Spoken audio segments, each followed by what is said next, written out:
ஒருத்தனை பிடிச்சி இது அல்லாவை பற்றி இப்படி சொல்கிறது காட்டியும் வேலை கிடக்குப்பா விடுப்பான்னு அவன் ஓடிட்டே இருப்பான். யாராவது பிடிச்சி நிப்பாட்ட முடியுதா? இந்த தாலிமாத்துகள் இதை விளங்கணும், அல்லாவை பற்றி விளங்கணும்னா கொஞ்சம் அவங்க என்ன செய்யணும்? இதுக்காக உட்காரணும், நேரம் ஒதுக்கணும். ஆனால் யாருக்கும் ஓடிக்கிட்டே இருக்கிறவனுக்கு போய் எப்படி நம்ம புரிய வைக்க முடியும்? ஓடி போகிற பாதையே தப்புப்பா, நீ சும்மா வேஸ்ட்டு, இந்த பக்கம் வாங்க எல்லாரும் அப்படின்னா ஒட்டுமொத்த மனித இனம் இதே வேறு எந்த இனங்களும் இறைவனுக்கு மாற்றமாக இல்லை, இயற்கைக்கு மாற்றமாக முரணாக இல்லை. எல்லாம் இயற்கையோடு இணைந்து செயல்படுது.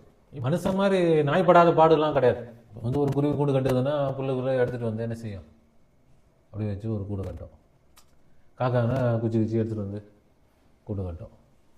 அதுக்கெல்லாம் ரொம்ப கஷ்டமாக ஒரு பொழுதுபோக்கு மாதிரி அதுக்கு போயிடும். எறும்புனா அதனுடைய பொந்து மாதிரி அப்படி உருவாக்கி இதெல்லாம் அதுங்களுக்கு ஒரு ஜாலியாக இருக்குமா, இல்லை ரொம்ப கஷ்டப்பட்டு வேர்வை சிந்தி உழைக்குமா? அப்போ அது மாதிரி இறைவனோடு சேர்ந்து நாம் எதை செஞ்சாலும் அது கஷ்டமாகவும் இருக்காது, இல்லை பெரிய பாரமும் இருக்காது. ரொம்ப சிக்கல் என்ன ஆகுமோ ஏதாகுமோ, இந்த ஒரு பதட்டம், ஒரு பயம், இதெல்லாம் பறவைகளுக்கு இருக்குதா? மீன்களுக்கு இருக்குமா? எறும்புகளுக்கு, ஏதாவது ஒரு உயிரினங்களுக்கு, விலங்குகளுக்கு, ஹைவானாத்துகளுக்கு எதுக்கும் எந்த ஒரு பதட்டமோ பயமோ நிதானமாக அது தன்னுடைய வேலையில் என்ன செய்யும்? ஈடுபடும். ஆனால் மனிதனுக்கு மட்டும்தான் என்ன ஆகுது? ஒரு விஷயம்னு வந்துட்டா இப்போ எந்த அளவுக்கு தன்னுடைய இது என்ன தேவை, மனிதனுடைய தேவை தானே அவனுக்கு இவ்வளோ பிரச்சனையை கொடுக்குது. தேவை இல்லாட்டி அந்த பிரச்சனை இல்லை. மிருகங்களுக்கு தேவை இருக்குது, ஆனால் அதனால் அந்த மிருகங்கள் பாதிக்கப்படுறதில்லை. நான் மனிதனுக்கு வரக்கூடிய தேவை மனுஷனை என்ன செஞ்சிருது? கடுமையான மன உளைச்சல், கடுமையான கவலை, பயம், பதட்டம். இது எல்லாத்துக்கும் காரணம் என்ன? இயற்கையை விட்டு விலகினது.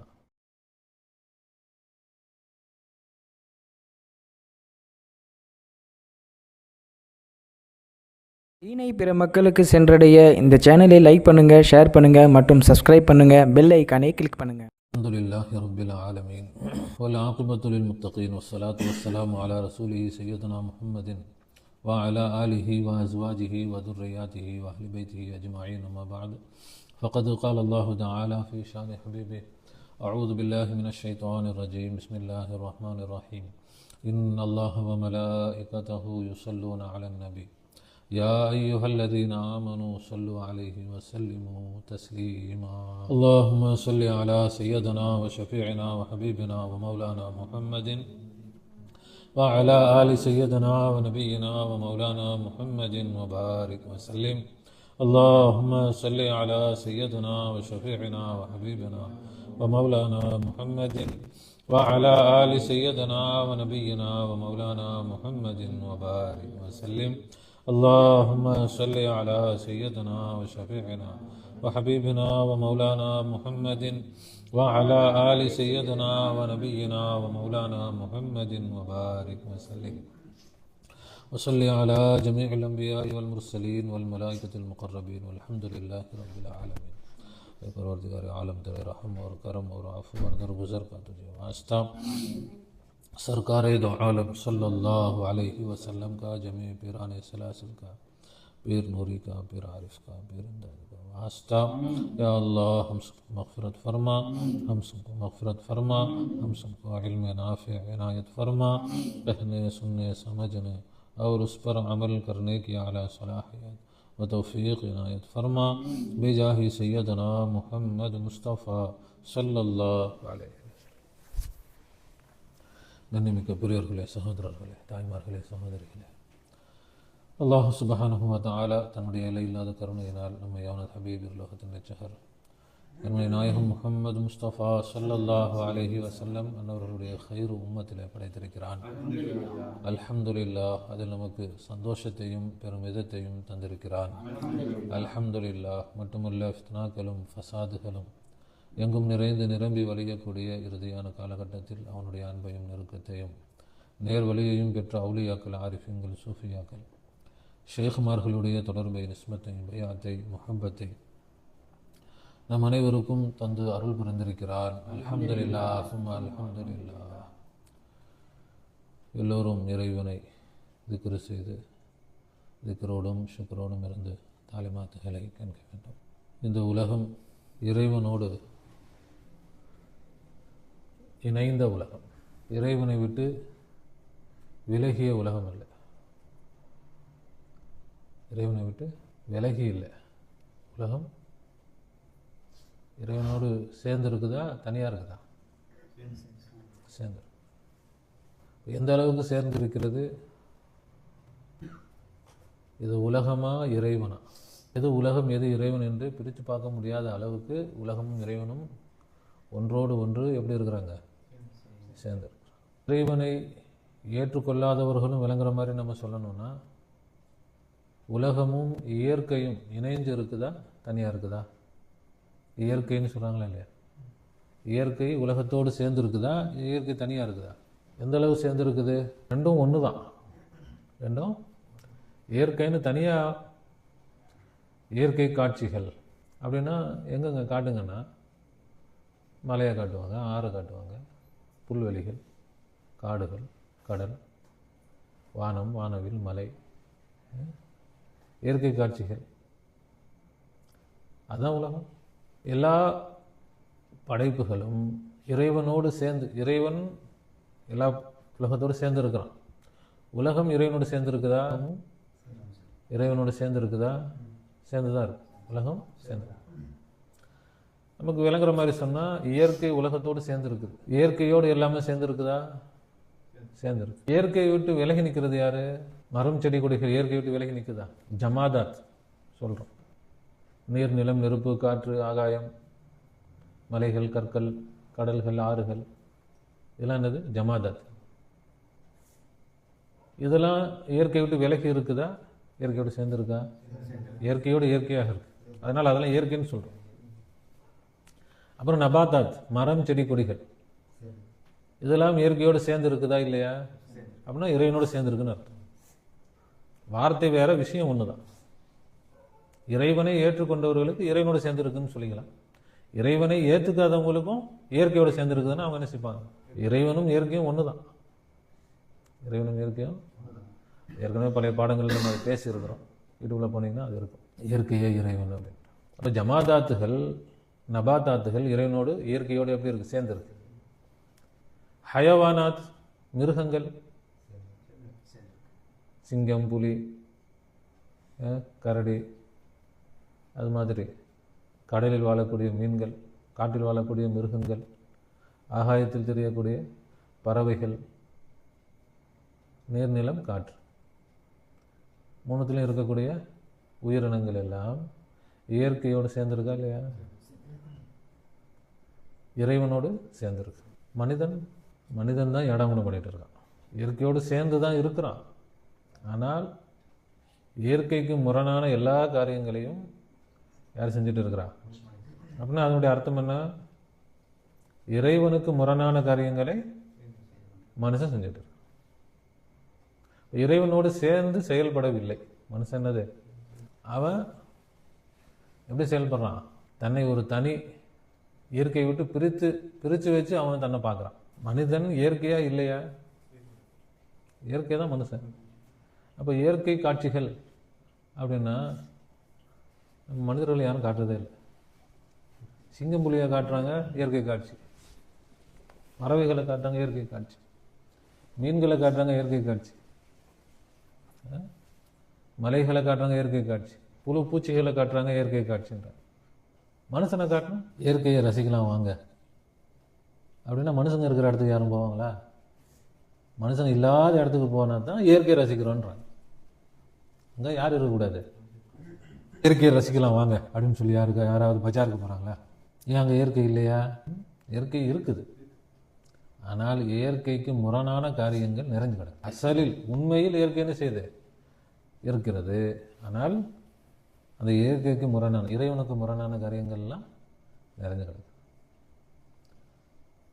இறைவனுக்கு முரணான காரியங்கள்லாம் மக்கள் என்ன நினைக்கிறது? மதத்துக்கு எதிராக செஞ்சால் தான் இறைவனுக்கு முரணானது. ஒருத்தன் அவங்க மதத்துக்கு எதிராக செஞ்சால் இறைவனுக்கு முரணானது. பஜாரில் மதத்துக்கு முரணானதான் நடக்குது. இயற்கைக்கு முரணானது. இயற்கைக்கு முரணானது செஞ்சால் அது ஒன்றும் இறைவனுக்கு முரணானதாக யாரும் நினைக்கிறதே இல்லை. இயற்கைக்கு முரணாக எதை செய்தாலும் அது என்னதான்? அது இறைவனுக்கு முரணானது. இறைவனோடு இணைஞ்சு செயல்படணும். இதுதான் இறைவனுடைய விருப்பம். இறைவனோடு இணைஞ்சு செயல்படணுன்றது தான் இறைவனுடைய விருப்பம். இறைவனோடு இணைஞ்சு செயல்படும் பொழுது எல்லாம் சிறப்பாக இருக்கும். இயற்கை யாரும் குறை சொல்கிறாங்களா? இயற்கை அழகாக இருக்குன்ற. இயற்கை எப்படி இருந்தாலும் அழகாக இருக்குது. குப்பையாக இருந்தால் கூட இயற்கையான குப்பை அழகாக இருக்குது. வீட்டில் கிடக்கிற குப்பை, காட்டில் கிடக்குது குப்பை. காடையெல்லாம் அப்படி சுத்தமாக கூட்டி பிரிக்க வச்சுருப்பாங்க. குப்பையாக தான் இருக்கும். இலைகள், பல சருகுகள்லாம் இருக்கும். ஆனால் அந்த குப்பை அழகாக இருக்கும். வீட்டில் நல்லா தைச்ச துணிமணி தான், அதே 4 இடத்துல 4 துணிமணியை போட்டு வச்சா எப்படி இருக்கும் வீடு? இப்போ இறைவனோடு இணைஞ்சு செயல்பட்டால் அது சிறப்பானது. எனக்கு தான் இல்லையா? இறைவனோடு இணைந்து செயல்பட்டால் அது எதுவாக இருந்தாலும் அது என்னதான் அழகானது. இறைவனை விட்டு விலகி செயல்பட்டால் அது எவ்வளவு அழகானதாக இருந்தாலும் அது நமக்கு பெருசாக ரசனை இருக்காது, செயற்கையானது. இதனுடைய விலகி மனிதர்கள் இருக்கிறதுனால இன்னொரு உதாரணம் சொல்லணும்னா, குழந்தைகள் இருக்கு. அந்த குழந்தைகள் யாரை பார்த்தாலும் அந்த குழந்தைய தூக்கணும், கொஞ்சணும். ஏன்? அது இயற்கையோடு இணைஞ்சிருக்கு. விவரம் வர வர இயற்கையை விட்டு இறைவனை விட்டு மனிதன் விலகுகிறான். இப்போ பார்த்தாலே ஒரு தூரம். குழந்தைய பார்க்கும்போது வரக்கூடிய அந்த பாசம் பெருசாக பெருசாக அந்த பாசம் என்ன ஆயிடுது? சின்ன குழந்தைன்னா ஊரில் எல்லாரும் கொஞ்சுவாங்க. பெரிய பையன் ஆகிட்டான். நம்ம பையனை நாம வேணா கொஞ்சமே தவிர ஊரில் யாரும் கொஞ்சுவாங்களா? அவனா பயங்கர சண்டைக்காரன்டா. நாம சரி, நம்ம பையன், அந்த பாசத்தில் நம்ம என்ன செய்வோம்? என்ன சேட்டை பண்ணாலும் நம்ம பையன். ஊரில் மற்றவங்க. அப்போ இதை மாற்றி இறைவனோடு இணைந்து செயல்பட வேண்டும் என்பதுதான் நபிமார்கள், வலிமார்கள், அல்லாஹ்வுடைய நோக்கம். அவ்வளோதான். சுருக்கமாக சொன்னால், மனிதர்களும் இறைவனோடு இணைந்து செயல்பட்டால் இந்த உலகம் சொர்க்கமாக மாறிவிடும். மனிதர்கள் யாரோடு இணைஞ்சிடணும்? இயற்கையோடு. நீ செயற்கையாக ஒன்றும் என்ன செய்ய தேவையில்லை, அது பண்ணணும் இதை பண்ணணும். இறைவனோடு, இறைவன்கிட்ட இல்லாத சக்தியா? இறைவனால் முடியாதுன்னுட்டா நீங்கள் போய் அதை சாதிக்க போகிறேன், இதை சாதிக்க போகிறேன், அதை கண்டுபிடிக்க போகிறேன், இதை கண்டுபிடிக்க போகிறேன். எதை வேண்டுமானாலும் யார் கொடுப்பா உங்களுக்கு? இயற்கை கொடுக்குமா இல்லையா? எத்தனை இப்போ எடுக்கால் பூச்சி இருக்குது, அதுக்கு வீடு. அது என்ன கடையில் போய் காசு கொடுத்து சிமெண்ட் மூட்டை இப்படிலாம் வாங்கிட்டு கஷ்டப்பட்டா வீடு கட்டுது? அது அப்படியே இன்றைக்கி பார்த்தா இருக்காது, நாளைக்கு பார்த்தா அவ்வளோ ஒரு அற்புதமாக அப்படி பார்க்குறதுக்கு. நம்ம வீட்டில் கட்டியிருக்குதுன்னு பார்த்தா நமக்கு இதாக இருக்கு, ஒட்டடையாக இருக்குது அப்படின்ட்டு. ஆனால் அதை ரசித்து பார்த்தா அது எவ்வளோ அழகாக இருக்கும், அதனுடைய அமைப்பு. அப்போ அது வீடு கட்டுறதுக்கு அது வெளியில் எங்கேயும் போக தேவையில்லை. அதுக்குள்ளே இருந்தே அதுக்குள்ளே மூலப்பொருட்களை அல்லாஹ்தால வெளியாக்குறானா இல்லையா? கஷ்டப்பட்ட வீடு கட்டுது. அப்போ அப்படி நம்மள்ட்ட என்ன வருது? ஏன் வரலை? நம்மிடமிருந்து அல்லாஹ் வெளியாக்குவான். ஏன் வரலை? நாம் அல்லாவை திரும்பி பார்க்கல. இயற்கையிலே எனக்கு வேணும் அப்படின்னு அல்லாஹ் கொடுப்பான். எது வேண்டுமானாலும் ஒவ்வொரு பிராணிகளையும் பார்க்குறோம். அதுக்கு இயற்கை எவ்வளவு ஆற்றல்களை கொடுத்துருக்குது, எவ்வளவு திறமைகளை கொடுத்துருக்குது, எவ்வளவு அறிவை கொடுத்துருக்குது. அதுங்கெல்லாம் என்ன செய்யறதில்ல, பெருசாக கஷ்டப்படுறதில்ல. நமக்கு வேண்டியதை நாம் இறைவனிடமிருந்து, இயற்கையிடமிருந்து பெறுவதற்கான சிந்தனையே இல்லை. அதுதான் சொர்க்கன்றது. மனிதனை எல்லாம் சொர்க்க வாழ்க்கைக்காக தான் என்ன செஞ்சிருக்கிறான், படைச்சிருக்கிறான். கஷ்டப்படுறதுக்காக எல்லாம் என்ன செய்யலை, படைக்கலை. நினைத்ததை அடையக்கூடிய. ஆனால் அவனுடைய அறிவு அவனுக்கு என்ன ஆகி போச்சுன்னா, மற்ற படைப்புகளோட அறிவு தெளிவெல்லாம் கொடுத்தான், நுணுக்கமான அறிவு கொடுத்தான். ஆனால் அந்த அறிவை கொண்டு அவன் நானே செஞ்சுக்க போறேன்னு போயிட்டான். அதான் பிரச்சனை. நானே அறிவு எதுக்குன்னா நீ செய்வதற்காக இல்லை. உனக்கு என்ன வேணுன்றத நீ செலக்ட் பண்ணு, நான் செஞ்சு தரேன். உனக்கு என்ன வேணுன்றத. ஆனால் மனுஷன் செலக்ட் பண்ணது மட்டும் இல்லாமல் அதுக்காக எதை செய்யலாம், இதை செய்யலாமா, அதை செய்யலாமா, அப்படி செய்யலாமா, அப்படி போய் போய் போய் போய் இன்னும் இயற்கையை அழிக்கக்கூடிய காரியங்களில் தான் ஈடுபட்டு. இது கொஞ்சம் புரிஞ்சுக்கிறது கொஞ்சம் ஒரு சிரமமாக இருக்கிற மாதிரி இருக்கலாம். விஷயம் இதுதான். ஏன்னா நமக்கு வேண்டிய அனைத்தையும் இதுதான் களிமா, அதான் களிமா சொல்லுது. உங்களுடைய தேவைகளை நிறைவேற்றக்கூடியவன் யார் மட்டும்தான்? அல்லாஹ் மட்டும்தான். அப்போ உங்களுக்கு என்னவெல்லாம் வேண்டுமோ அதை மட்டும் நீங்கள் என்ன செய்யுங்க, செலக்ட் பண்ணுங்க. உங்களுக்கு என்ன வேணும், இது வேணுமா, செலக்ட் பண்ணுங்க. அல்லாட்ட கேளுங்க, காத்திருங்கள், அதை அல்லாஹ் உங்களுக்கு உருவாக்கி தருவான். ஆனால் மனுஷனுக்கு அதுக்கு நல்ல பொறுமை இல்லை. அவன் தருவானா, அது என்ன, சரி நம்மளே பார்த்துக்கலாம். அப்படி மனிதன் என்னது தானே அதுக்குடைய வேலைகளில் இறங்கும்போது இப்போ இறைவனை விட்டு என்ன செஞ்சிட்டான், வேலைகள். எந்த அளவுக்கு அவன் அதற்கான படைப்பவன் இறைவன், உண்டாக்குபவன். உனக்கு என்ன வேணும்னு மட்டும்தான் சொல்லுன்னு எல்லாம் சொன்னானே தவிர நீயே உண்டாக்கிக்கோ நல்லா சொல்லு. உனக்கு வேண்டியதெல்லாம் நான் தருகிறேன், உனக்கு வேண்டியதெல்லாம் நான் தான் தந்தேன். ஆனால் மனுஷன் என்னது, இயற்கை விட்டு விலகி நான் எனக்கு வேணுமே, எனக்கு எப்படி கிடைக்கும், ஒரு ஒரு பதட்டத்துக்கு ஆளாயிட்டான். கிடைக்காம போனால் என்ன பண்ணுறது, கிடைக்காட்டி என்ன பண்ணுறது. ஒரு மரம் இருக்குது, அது ஒரு மாமரம் இருக்குது, அது மாமரமாக ஆகுவதற்காக அது என்ன முயற்சி செஞ்சிச்சு, அது ஏதாவது பாடுபட்டுச்சா, அந்த முயற்சி செய்யல.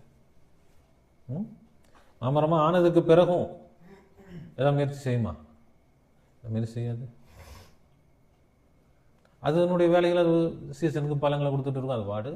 அது அது என்ன இயற்கையோடு இணைஞ்சிருக்குது, அது தனியாக இல்லை, இயற்கை சக்தியோடு இணைஞ்சிருக்கு. மனுஷனும் அப்படித்தான். இப்போ வந்து நாம் மனுஷனாகிறதுக்காக என்ன கஷ்டப்பட்டோம், மனுஷனாகிறதுக்கு என்ன கஷ்டப்பட்டோம், ஏதாவது கஷ்டப்பட்டோமா? இந்த கை கால்களுக்காக, உடல் உறுப்புகளுக்காக ஏதாவது கஷ்டப்பட்டோமா? இறைவனே கொடுத்தான், இயற்கையே கொடுத்துச்சு. ஆனால் எல்லாம் கிடைச்சி நம்ம மனுஷனாகிறது பெரிய விஷயமா, இல்லை சோறு தண்ணி பெரிய விஷயமா? மனுஷனாகிறதுக்காக நம்ம எந்த கஷ்டப்படலையே. காசு பணம் சோறு தண்ணிக்கு அது அதை விட லேசான விஷயம் தானே.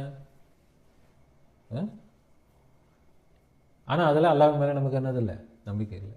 இறைவன் மேலே இது வெறும் ஒரு தனி மனிதன் செய்கிறது இல்லை, ஒட்டுமொத்த உலகமும் அப்படி மாறணும்.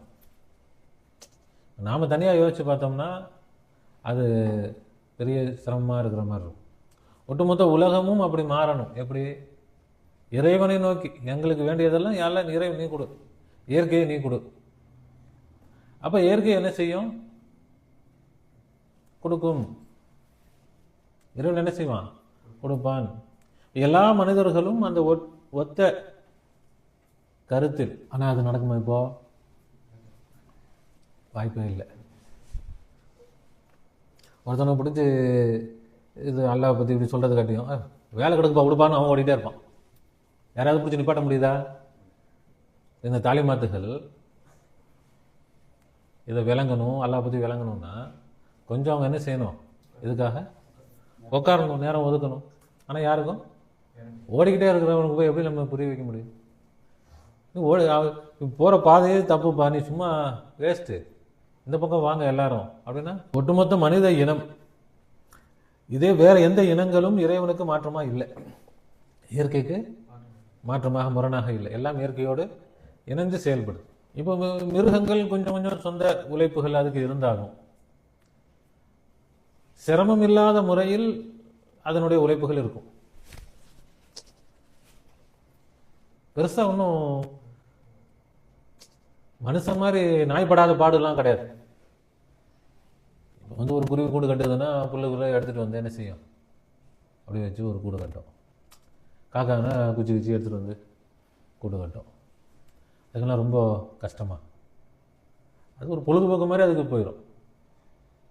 இப்போ எறும்புனா அதனுடைய பொந்து மாதிரி அப்படி உருவாக்கி அது மாதிரி இப்போ வேறு புத்து கரையான புத்து உருவாகும். இதெல்லாம் அதுங்களுக்கு வந்து ஒரு ஜாலியாக இருக்குமா, இல்லை வந்து ரொம்ப கஷ்டப்பட்டு வேர்வை சிந்தி உழைக்குமா? எல்லாம் சேர்ந்து அது பாட்டு பாட்டு பாடிக்கிட்டு அது பாட்டுக்கா இப்போ தேனி வந்து தேனை சேகரிக்குது. அதெல்லாம் எப்படி இருக்கும் ஒரு அப்போ அது மாதிரி இறைவனோடு சேர்ந்து நாம் வந்து எதை செஞ்சாலும் அது கஷ்டமாகவும் இருக்காது, இல்லை பெரிய பாரமும் இருக்காது. ரொம்ப சிக்கல் என்ன ஆகுமோ ஏதாகுமோ, இந்த ஒரு ஒரு பதட்டம், ஒரு பயம், இதெல்லாம் வந்து பறவைகளுக்கு இருக்குதா? மீன்களுக்கு இருக்குமா? எறும்புகளுக்கு, ஏதாவது ஒரு உயிரினங்களுக்கு, விலங்குகளுக்கு, ஹைவானாத்துகளுக்கு எதுக்கும் எந்த ஒரு பதட்டமோ பயமோ, நிதானமாக அது தன்னுடைய வேலையில் என்ன செய்யும், ஈடுபடும். ஆனால் மனிதனுக்கு மட்டும்தான் என்ன ஆகுது, ஒரு விஷயம்னு வந்துட்டா என்னாகும் ஏதாகும், எப்படி பண்ணுறது, எதை செய்கிறது, அப்படி. இப்போ எந்த அளவுக்கு தன்னுடைய இது என்ன தேவை, மனிதனுடைய தேவை தானே, தேவை தானே அவனுக்கு இவ்வளோ பிரச்சனையை கொடுக்குது. தேவை இல்லாட்டி அந்த பிரச்சனை இல்லை.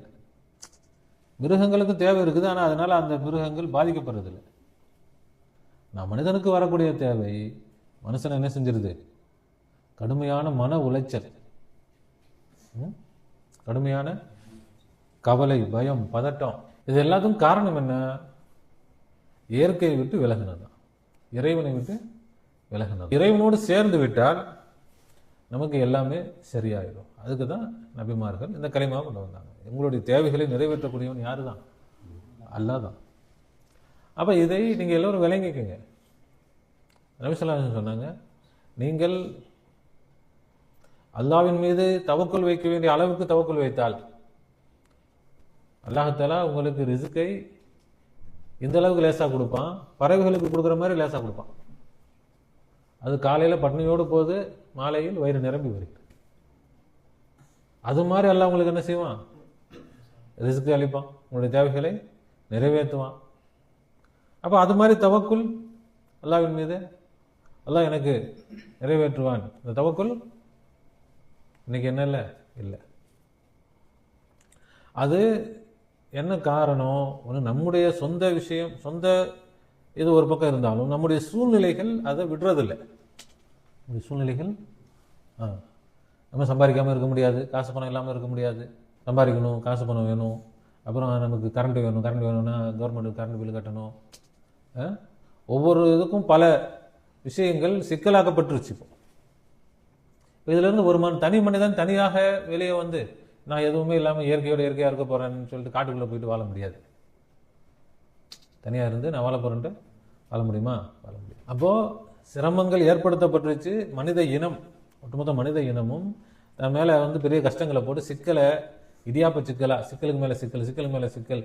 ஒவ்வொரு இப்போ வந்து ஏதோ ஒரு பிரச்சனை அப்படின்னா இவன்கிட்ட போய் கேட்டேன், அவன்கிட்ட போய் கேளு, அவன்கிட்ட போய் கேட்டேன், அவன்கிட்ட போய் கேளு, அவன்கிட்ட போய் கேட்டேன், இவன்கிட்ட போய் கேளு. அப்புறம் திரும்ப அப்படியே சுற்றி சுற்றி சுற்றி வந்து கடைசியில் எனக்கு தெரியாது, யார் வேணா போய் கேட்குறது, போட நமக்கு. அப்படி என்ன ஆகுது, எல்லா விஷயங்களும் இன்னைக்கு சிக்கலாக்கப்பட்டு மனிதன் தப்பிக்க முடியாத அளவுக்கு சூழ்ச்சிகள், தெரிஞ்சோ தெரியாமலோ, அது என்ன ஆயிடுச்சு. அப்போ இதை இப்போ மனுஷன் வந்து இதை தன்னுடைய இயற்கையை கெடுத்துக்கிட்டான். தன்னுடைய இயல்பான இப்போ நோய், எல்லாத்துல ஆரோக்கியமாக படைச்சிருக்கிறான். மனுஷன் கவலைப்பட்டு அது பண்ணி இது பண்ணி ஒழுங்காக சாப்பிடாம, ஒழுங்காக தூங்காமல், அப்படி இது மாதிரி தப்பான முறையில் சாப்பிட்டு தப்பானதை சாப்பிட்டு நோயை உண்டாக்கிட்டான். இதுக்கு இறைவன் பொறுப்பு இல்லை. இறைவன் இப்போ என்ன செய்யணும்? இப்போ இதை சரி செய்வதற்கு இறைவனால் மட்டும்தான் முடியும், மனிதர்களால் முடியாது. மனிதர்களால் இதை என்ன செய்ய முடியாது, சரி பண்ண முடியாது. ஏன்னா அவ்வளவு சிக்கல்கள், யாரும் சரி பண்ண முடியாது. நமக்கு தெரியும், இன்னைக்கு ஒரு நம்ம ஊர் தலைவர் இருக்கிறார், அவர் நினைச்சா ஊரை மாற்றிட முடியுமா? முடியாது. ஒரு எம்எல்ஏ இருக்கு, அவர் நினைச்சா முடிஞ்சிருமா? முடியாது. ஒரு எம்பி இருக்கு, அவர் நினைச்சா முடிஞ்சிருமா? இல்லை முதலமைச்சர் இருக்கு, அவரை நினைச்சாலும் முடியுமா? முடியுமா? இல்லை பிரதமரே இருக்கிறான், அவங்க நினைச்சா முடியுமா? முடியாது. முடியுமா? ஒரு ஜனாதிபதி நினைச்சா முடியுமா? இல்லை வந்து இராணுவ தளபதி, இராணுவமே அவங்க கையில் தான் இருக்குது, அவன் நினைச்சா முடியுமா? எல்லாத்துக்கும் ஒரு ஒரு குறிப்பிட்ட அளவிலான ஒரு ஒரு அதிகாரம் இருக்குது, ஒரு சுதந்திரம் இருக்குது. அந்த எல்லைக்குள்ள தான், அந்த வட்டத்துக்குள்ள தான் அவங்க என்ன செய்ய முடியும், செயல்பட முடியும். அவங்க முழுசா என்ன செய்ய முடியாது, எதையுமே முழுசா ஒன்றும் மாத்திர முடியாது. அப்போ அவங்களே நினைச்சாலும் மாற முடியாத சிக்கலுக்குள் இன்னைக்கு என்ன ஆகிப்போச்சு. அப்போ இப்போ என்னன்னு சொன்னா, நம்ம அவன் சரியில்லை, இவன் சரியில்லை, அது சொல்லி பிரயோஜனமே இல்லை. இன்னைக்கு ஒட்டுமொத்தமா எல்லாம் கொலாப்ஸ் ஆயிடுச்சு. இப்போ எல்லாமே குழம்பி போயிருக்கிற இதுல அவனுக்கு என்னென்ன கிடைக்குதோ எதையோ வச்சுக்கிட்டு அவன் என்ன செஞ்சுட்டு இருக்கிறான், அவனால முடிஞ்சதை அவன் சாதிச்சுக்கிட்டு இருக்கிறான், அவ்வளவுதான். இது அவனுடைய சாதனைனோ அப்படி சொல்ல முடியாது. ஏதோ அவனுக்கு அந்த இடம் அமைஞ்சு போச்சு, அவ்வளவுதானே தவிர அவன் அவன் அப்படி சின்ன வயசுலேருந்தே கஷ்டப்பட்டு அப்படி போய் அப்படி வந்தான்னு சொல்ல முடியுமா? இப்போ ஒரு முதலமைச்சர் மு க ஸ்டாலின் அவர் கஷ்டப்பட்டு இதாகி இப்படி வந்தாருன்னு சொல்ல முடியுமா? இல்லை. அந்த சூழ்நிலைகள், அந்த அமைப்பு அவனை அந்த இடத்துக்கு கொண்டு வந்துருச்சு. அதே மாதிரி தான் அமெரிக்க ஜனாதிபதியாக இருக்கட்டும், உலகத்தில் யாராக இருக்கட்டும், எந்த நாட்டு தலைவனாக இருந்தாலும் சரிதான், எந்த நாட்டு அமைச்சராக இருந்தாலும் சரிதான், அதிபராக இருந்தாலும் சரிதான், அரசனாக இருந்தாலும் சரிதான், அவனுடைய அந்த சூழ்நிலைகளுக்கும் என்ன காரணம் இருக்கா இல்லையா? இன்னைக்கு நேத்துன்னு இல்லை, எல்லா காலத்திலையும் அந்த சூழ்நிலைகள் அதானே. இப்போ திறமையானவனா இருப்பான், அவன் ரொம்ப மட்டமான இடத்துல இருப்பான்.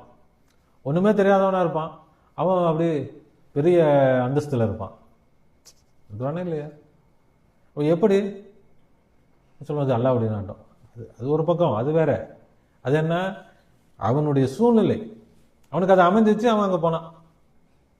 திறமை இல்லாததுனால அவன் பெரிய ஆளானா இல்லை, திறமை இருக்கிறதுனால இவன் மோசமா போனான் அப்படின்றதும் இல்லை.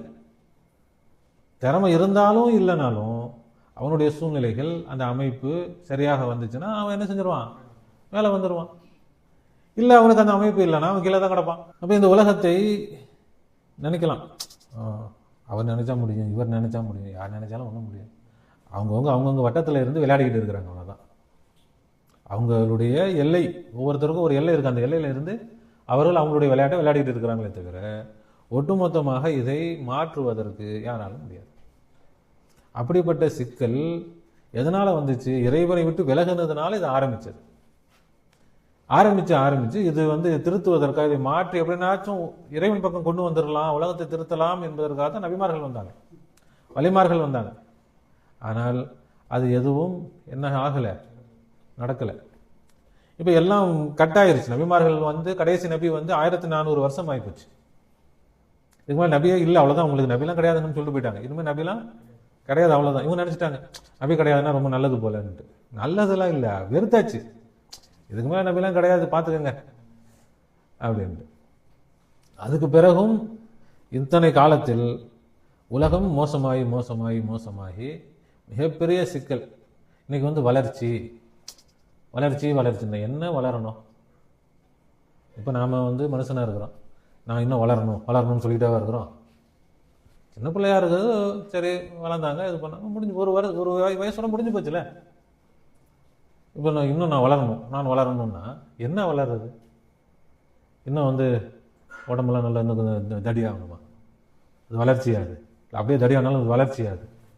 அப்போ ஒரு நாடு வளர்ச்சி அடையணும்னா எப்போ வளர்ச்சி, என்னது, அது என்ன அளவு? அப்போ இவ்வளோ காலம் அது ஒன்றும் இல்லாமல் நோஞ்சானா கடந்துச்சா, நாசமாக போயிருந்துச்சா, மக்கள் எல்லாம் பசி பட்டின்னு இருந்தாங்களா? என்ன வளர்ச்சின்றது? அப்போ என்னது, பொய்யான வாதங்கள், பொய்யான விஷயத்தை சொல்லி மக்களை திசை திருப்பி வளரணும், இன்னும் முன்னேறணும். அப்படி மக்களை ஓட விட்டுக்கிட்டே இருந்து மக்களும் ஓடுறாங்க. ஓட இன்னும் ஓடிக்கிட்டே தான், இன்னும் வேகம் ஜாஸ்தியாகிடுச்சு. நமக்கே பார்த்தோம்னா தெரியும், நம்முடைய சின்ன வயசுல இருந்து இப்போ எத்தனை கட்டங்கள். இன்னும் என்ன ஆகுது, ஸ்பீடு, இன்னும் ஸ்பீடு. இப்போ அந்த காலத்தை விட இப்போ முன்னேறி தானே இருக்குது, ஆனால் முடிஞ்சிருச்சா? இல்லை. அப்போ இந்த சிக்கல் மனிதர்கள் காலங்காலமாக செஞ்ச, இது ஒரு நாள் 2 நாளில் நடந்த விஷயம் இல்லை. அப்போ இது அத்தனை சிக்கலையும் சரி பண்ணுவதற்கு யாரால தான் முடியும்? அல்லாஹ்வால தான் முடியும். அதற்காகத்தான் அல்லாஹ் வரப்போறான். ஒரு தேவை வந்தால் தானே அந்த தேவையை நிறைவேற்றுறதுக்கு அதுக்குள்ள ஆள் வருவாங்க. அப்போ இதை செய்வதற்கு வேறு யாரும், எந்த மனிதராலும் முடியாது. இல்லை ஒரு அமெரிக்கா நினைச்ச அவனே தள்ளாடிட்டு இருக்கிறான்.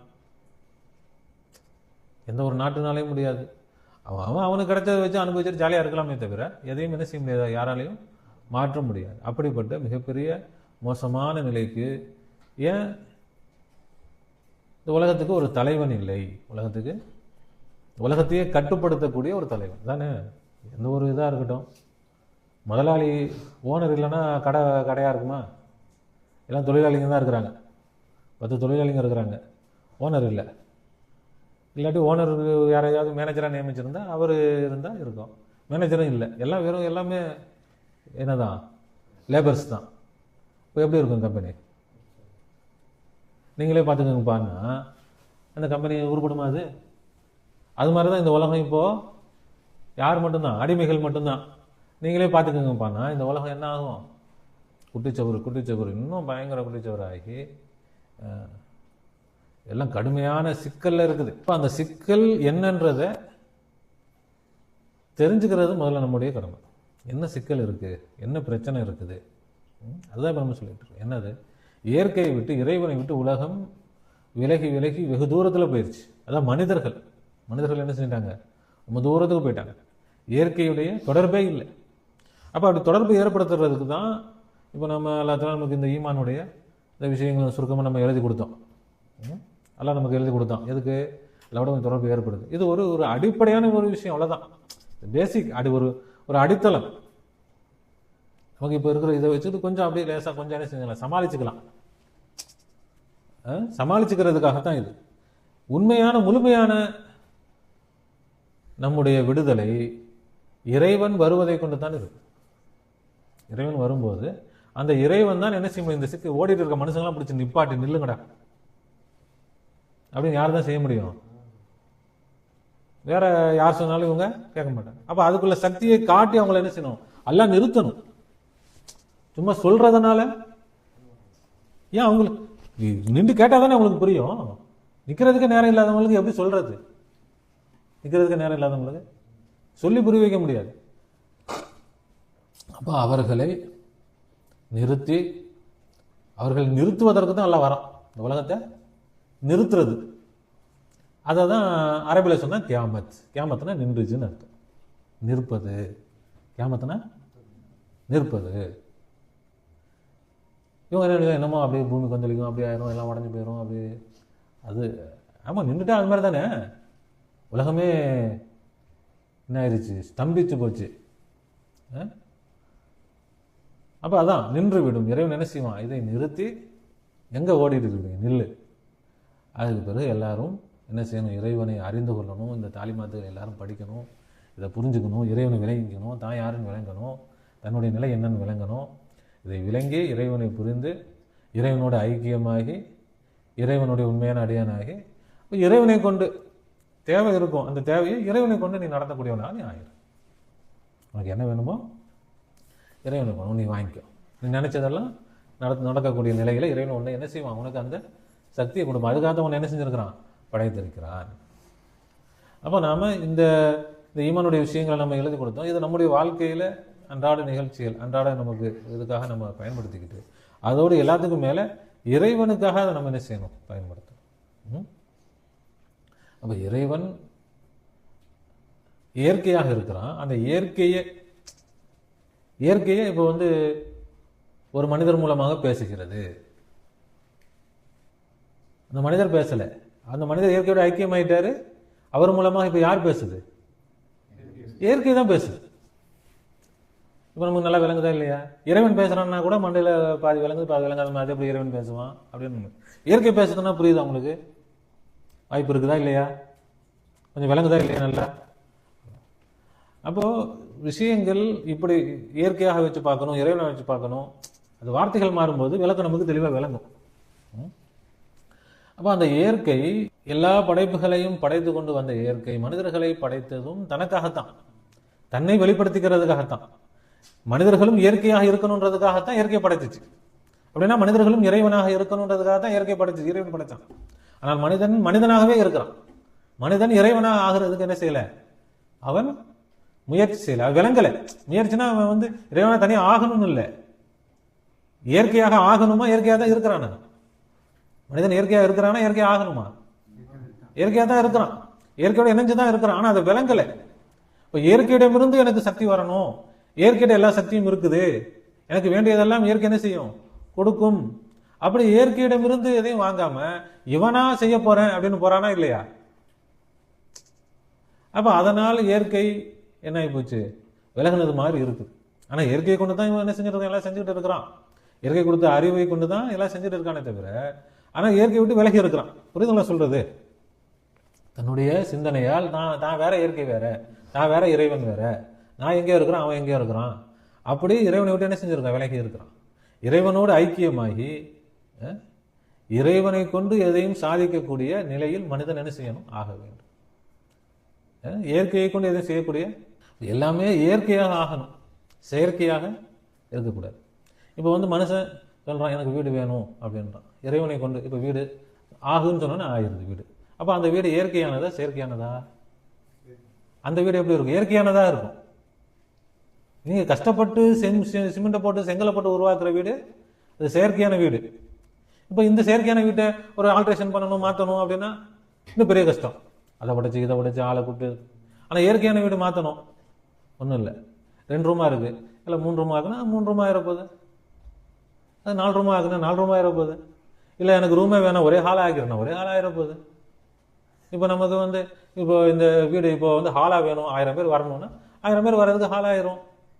வந்துட்டு போனது பிறகு சரி இது ரூம் ஆக்கிக்கலாம், ரூம் ஆயிரும். அப்போ அது என்னது, அப்படி இருந்தா இருக்கே இல்லையா? அதைத்தான் எல்லாம் நமக்கு நாடுறான், அதைத்தான் எல்லாம் நமக்கு வச்சிருக்கிறான். ஆனால் மனுஷன் என்னது, அது விளங்காம அப்படிப்பட்ட வாழ்க்கை, அற்புதமான வாழ்க்கையை அது இறைவன்ட்டு பொறுமையாக கேட்டு வாங்கணும். அதை விட்டு ரொம்ப தூரமான மோசமான நிலைமையில மனுஷன் ஆகிட்டான், அவ்வளோதான். இப்போ அதுக்குத்தான் இயற்கை மீண்டும் இயற்கையாக ஆக்குவதற்கான முயற்சியில் இருக்கு. இப்போ அதற்காக இயற்கை தன்னோடு இணைந்த ஒரு மனிதனை அது தேர்ந்தெடுத்துக்குது. யார் இயற்கையோடு இணைகிறார்களோ அதை என்ன செய்யும், தேர்ந்தெடுத்து கொண்டு அவர் மூலமாக அது என்ன செய்யுது, செயல்படுகிறது. அவர் மூலமாக தன்னுடைய கருத்தை சொல்லுது, அவர் மூலமாக தன்னுடைய காரியங்களை என்ன செய்யுது, செயல்படுத்துது.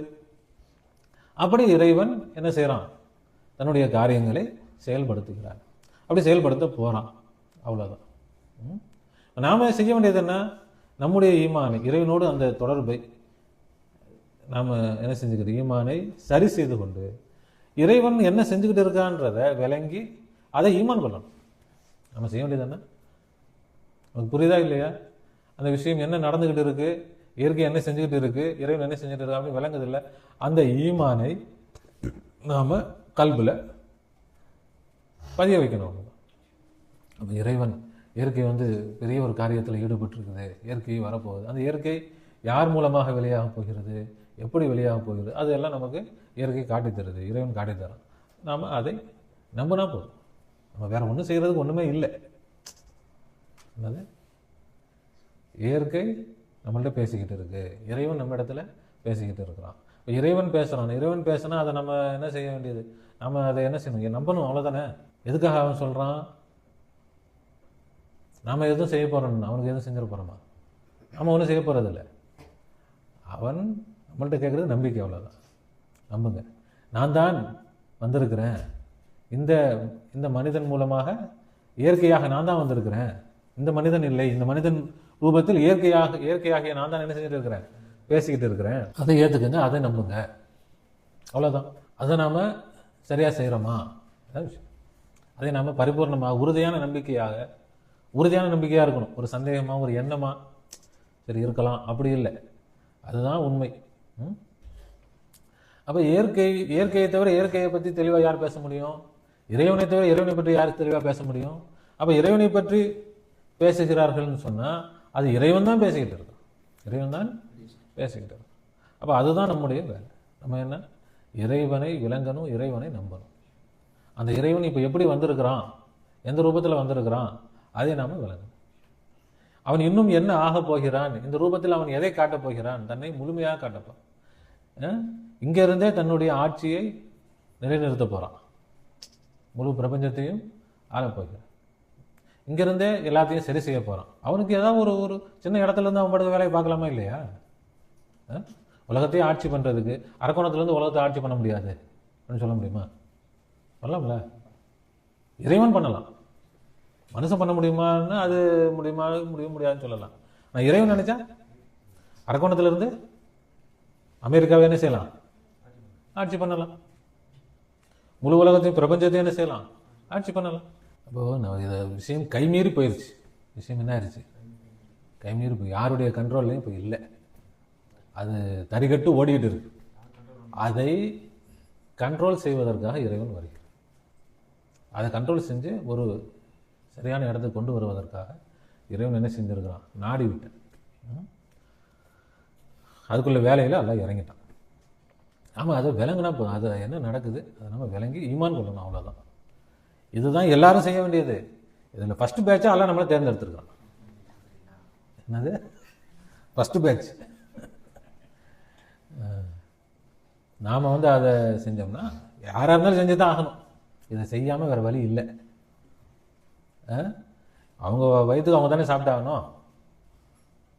அவங்க வாயில் அடுத்தவங்க வச்சு விட்டாலும் முழுங்குறது அவங்க தானே முழுங்கி ஆகணும். அவங்க வயிறு தானே செரிமானம் பண்ணி ஆகணும். அடுத்தவங்க செரிமானம் பண்ணி இன்னொருத்தவங்க கொடுக்க முடியுமா? முடியாது. அப்படி இந்த பாடங்களை, இந்த விளக்கங்களை மனிதனாக பிறந்த ஒவ்வொருவரும் அதை படித்தே ஆகணும். அது விளங்கியே ஆகணும். அது விளங்கி அல்லாஹ்வை முழுமையாக விளங்கிட்டால் அவங்களுக்கு அல்லாஹ் தஆலா சொர்க்கத்தை கொடுக்கும். கேள்வி வைப்பா, லா இலாஹ இல்லல்லாஹ். விளக்கம் சொல்ல, லானா என்ன அர்த்தம், இலாஹனா என்ன அர்த்தம், இல்லானா என்ன, அல்லானா என்ன, ஏத்திபாராத்து உலூஹியத் என்ன, தாத்தனா என்ன, சிபாத்தனா என்ன, அஃபால்னா என்ன, ஆசார்னா என்ன, அதுக்குள்ளே எல்லா தாரிபாத்துகளையும் சொல்லு, விளக்கங்களை சொல்லு. இது எல்லாம் வாழ்க்கை முழுவதற்கும் தேவையானது. இந்த பாடங்களை எல்லாம் இதுதான் சாஃப்ட்வேர். இந்த சாஃப்ட்வேரை போட்டால் தான் இந்த மிஷின் ஒர்க் ஆகும். இந்த சாஃப்ட்வேர் இல்லை, வேஸ்ட் இந்த மிஷின். ஆமாம், அது மாதிரி இந்த சாஃப்ட்வேரை போடுறதுக்கு தான் அல்லாஹ் தஆலா வரும். சொல்லுவாங்க.